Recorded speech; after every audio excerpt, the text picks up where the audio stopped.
अब तक की 5 अहम खबरें। मुसलमान अपनी बहनों से शादी करते हैं जबकि हम अपनी बहनों की इज्जत करते हैं। उत्तराखंड में बजरंग दल के नेता का विवादित बयान। मुस्लिम समुदाय के लोगों और उनके मजहब के रीति रिवाजों पर आए दिन कोई न कोई उंगली उठाता रहता है और उनके लिए अपशब्द बोलता रहता है। इससे पहले भी हिंदू संगठनों के कार्यकर्ताओं की तरफ से ये बयान दिए गए थे कि मुसलमान भारत देश का सबसे बड़ा दुश्मन है, क्योंकि वो अपनी बहनों को नहीं छोड़ता तो वो हमें क्या ही छोड़ेगा। वहीं एक बार फिर ऐसे ही विवादित बयान उत्तराखंड के चंबा नगर से सामने आ रहा है। सोशल मीडिया पर यह वीडियो बड़ी तेजी से वायरल हो रहा है, जिसमें हिंदू संगठन बजरंग दल का एक कार्यकर्ता बयान देता हुआ नजर आ रहा है। बयान देते हुए ये व्यक्ति कहता है कि हम किसी मजहब से नफरत नहीं करते, हम बस अपने हिंदू धर्म की बहन बेटियों को लव जिहादियों से बचाना चाहते हैं। उन्होंने कहा कि मुसलमान अपनी बहन से शादी करता है जबकि हम अपनी बहन की इज्जत करते हैं। वो गाय को काटता है जबकि हम उसका सम्मान करते हैं, और वो काम के बहाने लगाकर हमारे मंदिरों के बाहर आकर अपना जमावड़ा लगाकर बैठा है। उन्होंने कहा कि हिंदुओं को ऐसे मामलों को रोकना होगा, वरना कश्मीर जैसे हालात होने में वक्त नहीं लगेगा। उन्होंने कहा कि घर, दुकानें, इलाके, मोहल्ला, जमीन सब हिंदुओं की, तो वहाँ मुसलमानों को पनाह क्यों दी जाए। और जब उन्हें वहाँ से निकाल रहे हैं तो वो बोल रहे हैं कि उन्हें भगाया जा रहा है। तो मैं बता दूं कि उन्हें भगाया नहीं जा रहा, बस हमारे घर और दुकानों में कौन रहेगा ये हम तय करेंगे।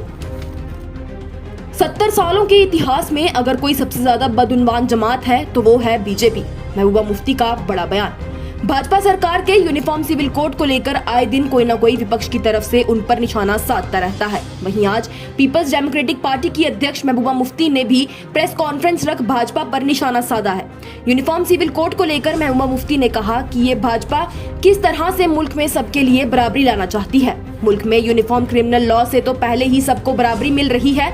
जहाँ मुल्क में बिल्किस बानो को इंसाफ नहीं मिल रहा, उसके रेपिस्ट बाहर घूम रहे हैं, वहीं दूसरी तरफ देश की पहलवानों को भी इंसाफ नहीं मिल रहा, उनके भी गुनहगार बाहर घूम रहा है। अब इससे ज्यादा यूनिफॉर्मिटी क्या आएगी। उन्होंने कहा कि विपक्ष के एक साथ होने से जो घबराहट भाजपा को हो रही है, उसी की वजह से वो दूसरी पार्टी के नेताओं को तोड़-फोड़ कर खरीद रही है। उन्होंने कहा कि 70 सालों के इतिहास में अगर कोई सबसे ज्यादा करप्ट जमात रही है तो वो है भाजपा। उत्तर प्रदेश के लखनऊ में हुआ धारा 144 लागू। उत्तर प्रदेश की राजधानी लखनऊ में आगामी त्योहार के मद्देनजर धरना 144 लागू कर दी गई है। इस बार लखनऊ में 2 महीनों के लिए धारा 144 को लागू किया गया है। शिवरात्रि, मुहर्रम, स्वतंत्र दिवस, हरियाली तीज और नागपंचमी सहित प्रवेश परीक्षा और प्रदर्शन को ध्यान में रखते हुए धारा लगाई गई है। 2 जुलाई दिन से शुरू हुई इस कर्फ्यू को 30 अगस्त तक लागू किया गया है। इस बीच लोगों को किसी तरह का जुलूस या धरना प्रदर्शन करने की इजाजत नहीं होगी। उत्तर प्रदेश की सरकार ने सभी त्योहारों को मद्देनजर रखते हुए कहा कि प्रदर्शनकारियों के प्रदर्शन से राज्य की शांति भंग न हो, इसलिए धारा 144 लागू की गई है। वहीं इस फैसले के बाद भी विरोध करते हुए सोशल मीडिया पर कई लोगों का कहना है कि मुहर्रम के आने से 15 दिन पहले ही जानबूझकर धारा को लागू किया गया है। स्वीडन में कुरान पाक की बेरुमती करने के बाद ओमान के ग्रैंड मुफ्ती की सभी मुसलमानों से अपील। चंद दिन पहले स्वीडन की राजधानी स्टॉकहोम की सेंट्रल मस्जिद में एक इराकी शरणार्थी ने घुसकर कुरान पाक को पहले फाड़ा और फिर उसे आग लगा दी। इस घटना के होने के बाद दुनिया भर में इस घटना की कड़ी निंदा की जाने लगी और ऐसा कहा जा रहा था कि इस घटना को पुलिस की मंजूरी के बाद ही अंजाम दिया गया है। इस घटना के होने के बाद सभी मुसलमान देशों ने स्वीडन की कड़ी निंदा की।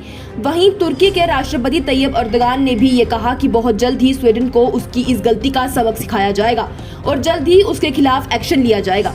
वहीं इस वाक़े के बाद दुनिया भर से मुफ्तियों के बयान आने लगे और साथ ही ओमान के ग्रैंड मुफ्ती शेख अहमद बिन हमद अली खलील ने दुनिया भर के मुसलमानों को एक साथ आने को कहा है। उन्होंने ट्विटर पर अपने ऑफिशियल अकाउंट से ट्वीट कर कहा कि दुनिया भर से मुसलमानों को एक साथ आना चाहिए और अपनी तरफ से सबसे कम चीज जो मुसलमान कर सकता है वो है स्वीडन के प्रोडक्ट्स को बाइकआउट करना और स्वीडन देश में किसी तरह की भी कोई फाइनेंशियल ट्रांजैक्शन पर रोक लगाना। बीजेपी में जाओ और पाप धुला लो। महाराष्ट्र में हुए पावर गेम पर बोले संजय सिंह। कल महाराष्ट्र में एनसीपी के वरिष्ठ नेता अजीत पवार समेत कई और नेताओं ने एनडीए का दामन थाम लिया। इस वाक़े के बाद कई विपक्षी दलों ने इसकी बड़ी निंदा की और इसे लेकर भाजपा पर निशाना साधा। वहीं इस वाक़े को लेकर आम आदमी पार्टी के नेता और दिल्ली से सांसद संजय सिंह ने भारतीय जनता पार्टी पर अपनी प्रतिक्रिया देते हुए और प्रधानमंत्री नरेंद्र मोदी पर निशाना साधते हुए कहा, प्रधानमंत्री नरेंद्र मोदी इस देश में भ्रष्टाचार का सबसे बड़ा पोषक हैं। मोदी जी ने भ्रष्टाचार पर कार्रवाई की गारंटी तो 2 दिन पहले ही दी, लेकिन चक्की पीसिंग वाले सिंचाई घोटाले में शामिल हजारों करोड़ों के घोटाले का इल्जाम जिस अजीत पवार पर लगा है, उसको मंत्री बना दिया।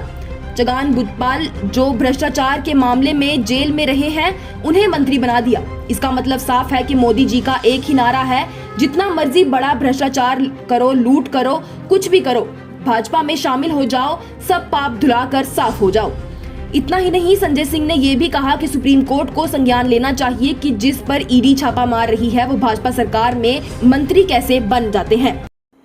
ये थी अब तक की 5 अहम खबरें। लेटेस्ट अपडेट्स के लिए देखते रहिए न्यूज़ इनसाइडर 24/7।